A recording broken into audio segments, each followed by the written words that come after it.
Во вториот дел разговаравме за предвремените парламентарни избори кои што се неминовност после ова што се случуваше, а тоа е нели оној дебакл кој што го доживеа владата предводена од Зоран Заев и СДСМ.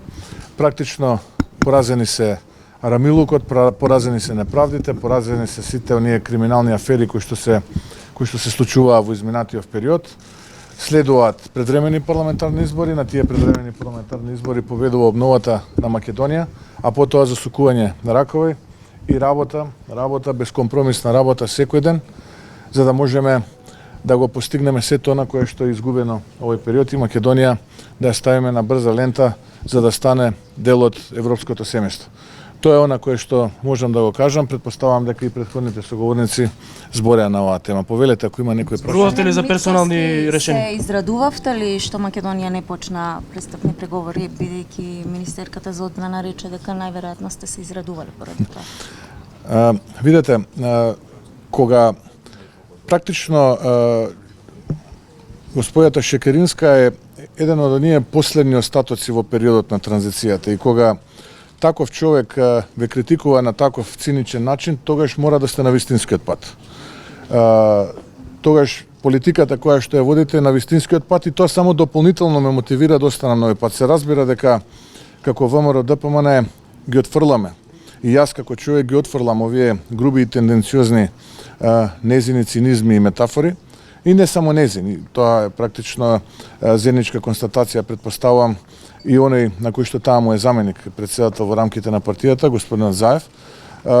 Но повторно ќе кажам, тоа мене само дополнително ме мотивира да продолжам со овие политики кои што како претседател на ВМРО ДПМН ги водиме, а тоа е да бидеме политичари кои што ќе гарантираат модерна европска иднина за нашите граѓани. Разговаравте ли за персонални решенија за техничката влада? Кој ќе биде технички премиер, кој ќе биде... Немаше таква дискусија. Техничката, допрос, неколку пати сум го добил истото прашање, истиот одговор ќе го кажам. За нас беше важен процесот, добивање на термин за одржување на предвремени парламентарни избори, прашањата на персоналните прашања, односно имињата на луѓето, дополнително ќе ги предложиме.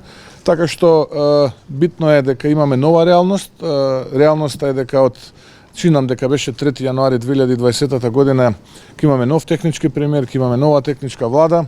На 12 април 2020 ќе имаме победник на предвремените парламентарни избори, а тоа ќе биде сигурен сум обновата за Македонија. Дали пописот треба да биде пред изборите? Нашиот став околу пописот беше јасен и конзистентен и останува непроменет. Ние имаме повеќе од 20 забелешки, суштински забелешки.